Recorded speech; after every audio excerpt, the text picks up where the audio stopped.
a gente vai fazer a interseção a ré. Então a gente tem algumas referências instaladas aqui já, a gente vai se referenciar nelas para colocar um ponto novo aqui dentro do projeto. Então ali no poste a gente tem o R7, que é o ponto que a gente vai usar para se basear. E lá naquela última parede lá tem o ponto R5, que a gente vai se referenciar. Então a gente vem primeiro no aparelho, a gente vai colimar primeiro no ponto R7. E pode gravar aqui como é que a gente vai fazer aqui no menu. Então aqui no menu, a gente vai entrar em menu, coleta de dados, vamos selecionar o arquivo que a gente quer. Aqui a gente está no arquivo da Perville, então dá um Enter.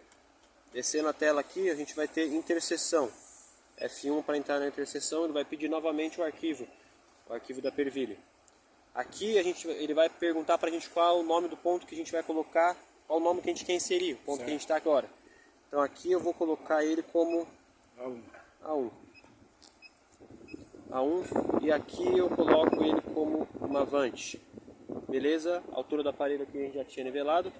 1.542, dou um Enter, ele vai me pedir o primeiro ponto. Então eu vou mirar lá no R7.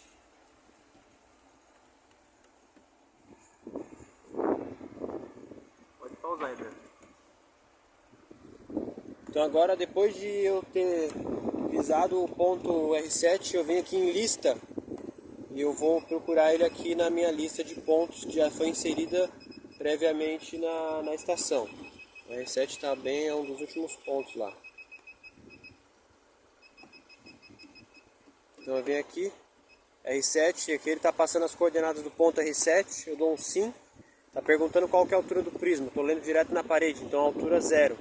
Dou um Enter. Então vou dar um medir. Aqui, então a gente mede umas 2, 3 vezes para ver se vai mudar esse ângulo aqui da estação.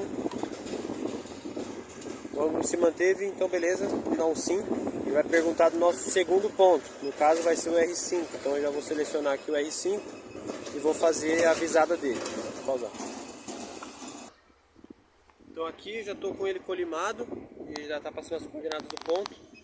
Eu vou dar um sim, ele está perguntando a altura do prisma lá, estou deixando 0, que eu estou medindo direto na parede. Vou dar um OK. Aqui ele já vai medir as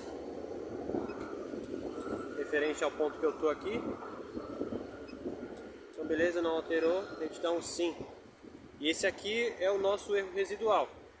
Então no DZ, né, seria 2 metros e 21, que é a altura, mas como a gente não está referenciando a altura, então para a gente não vai importar muito.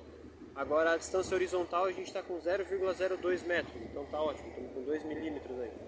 Beleza, eu vou dar um calcular e ele já dá essa coordenada que a gente está agora. Então eu dou um salvar, sim, e a gente já está referenciado aqui na nossa ponto A1.